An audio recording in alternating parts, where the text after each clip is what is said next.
In a shocking turn of events, President Donald Trump has announced what he's calling a breakthrough Gaza ceasefire deal, a development that, if true, could mark the first real step toward ending one of the most devastating conflicts of our time. According to Trump's post on his social media platform Truth Social, Israel and Hamas have agreed to the first phase of a ceasefire in Gaza. Trump wrote, quote, "All the hostages will be released very soon, and Israel withdraws their troops to an agreed-upon line." But as of now, the full details of this first phase have not been officially released. The Israeli government is holding an emergency meeting to vote on the deal, and far-right ministers, including Bezalel Smotrich and Itamar Ben-Gvir, have publicly said they will not support the plan. Yet, in a surprising twist, both have backed off from earlier threats to bring down Netanyahu's coalition government, which means that, politically, the deal could still go through. If the Security Cabinet approves the ceasefire, it could go into effect almost immediately, but the reality on the ground tells a different story.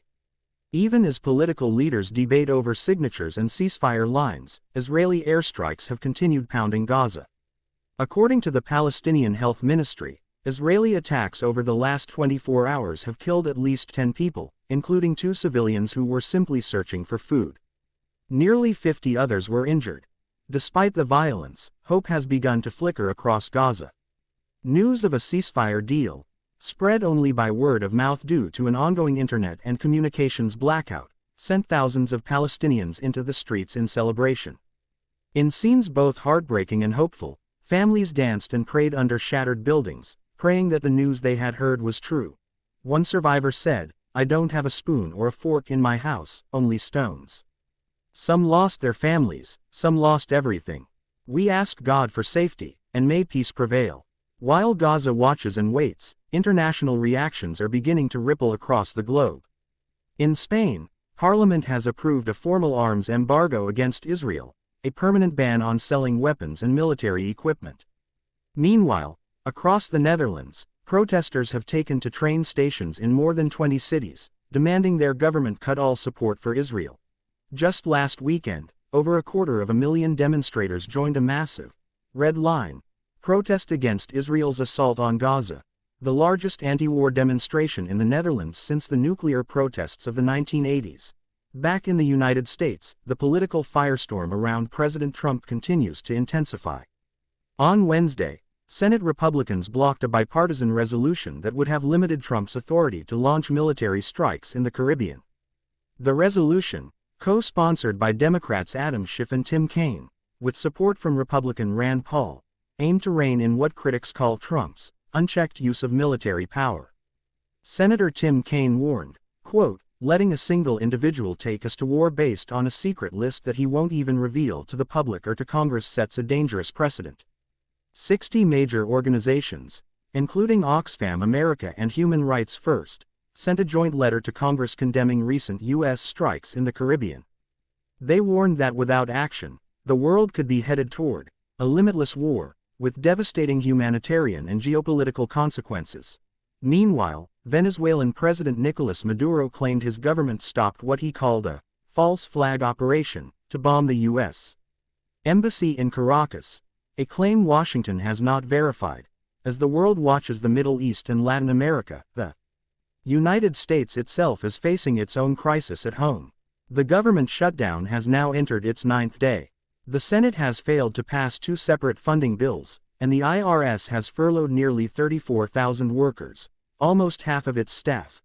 President Trump's critics accuse him of using the shutdown as leverage for political power, while he continues to attack his opponents online. On his Truth Social account, Trump wrote that Chicago Mayor Brandon Johnson and Illinois Governor J.B. Pritzker should be in jail for failing to protect ICE officers. Governor Pritzker responded sharply, saying, "Come and get me." He confirmed that federal troops were deployed to the Chicago region without any notice or coordination with state officials. "I can't believe I have to say this," he added, "but we're talking about troop movements in an American city." Pritzker warned that Trump's actions were normalizing military involvement in domestic affairs ahead of the 2026 midterm elections, even suggesting that soldiers could be stationed outside polling places to monitor ballots and control the count. The tension doesn't stop there. A pastor in Chicago has filed a lawsuit after being shot in the head with a pepper ball fired by ICE agents during a peaceful protest outside the Broadview Detention Center. The pastor was reportedly praying when he was struck. Elsewhere, an attorney representing a woman shot multiple times by U.S. Customs and Border Protection agents says she never posed a threat. Her firearm was still in her purse when officers opened fire.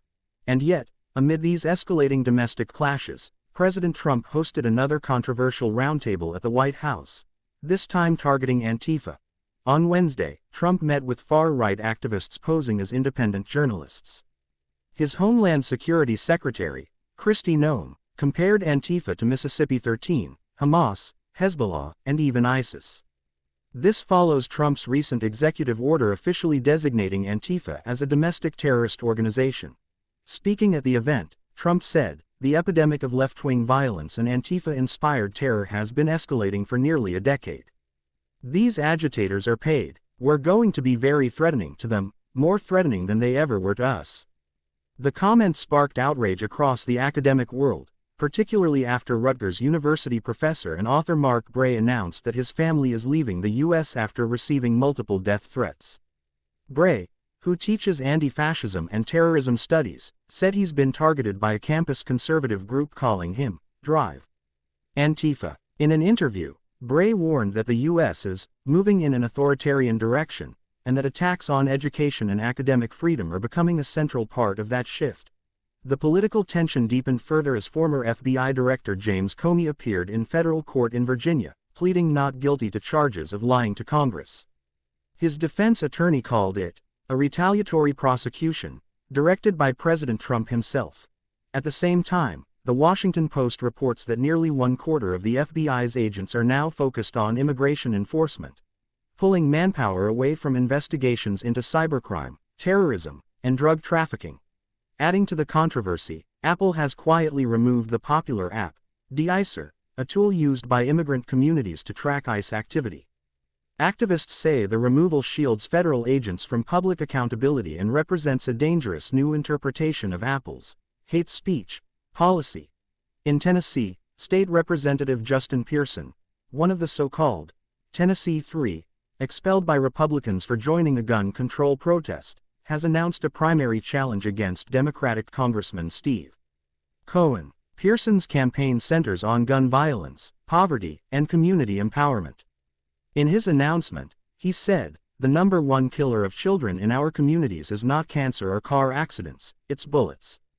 Meanwhile, on a rare note of global recognition, the 2025 Nobel Prize in Literature has been awarded to Hungarian novelist Laszlo Krasznahorkai, hailed for his epic writing in the Central European tradition, marked by absurdism and grotesque brilliance. And the Nobel Prize in Chemistry went to a team including Palestinian-Jordanian-American scientist Omar Yaghi from UC Berkeley, honored for pioneering materials that can trap greenhouse gases. Yaghi's story is especially symbolic. Born to Palestinian refugee parents who fled Gaza in 1948, his recognition stands as a powerful reminder of resilience, intellect, and the universal human desire for peace and progress. From the Middle East to Washington, from Chicago to Caracas, this week's headlines reveal a world on the edge of transformation. President Trump's ceasefire announcement could mark the start of a new chapter, or the beginning of an even deeper geopolitical struggle. The questions now echo across the globe. Will peace truly come to Gaza? Can democracy survive in America's increasingly polarized climate? And how far will world leaders go in using power, fear, and control to shape the future? As nations protest, as governments debate, and as ordinary people cling to hope, one thing remains clear: the world is watching, waiting, and holding its breath. Because in the coming days, the choices made by a few could define the destiny of millions. This is the story of power, politics, and peace, and it's still unfolding.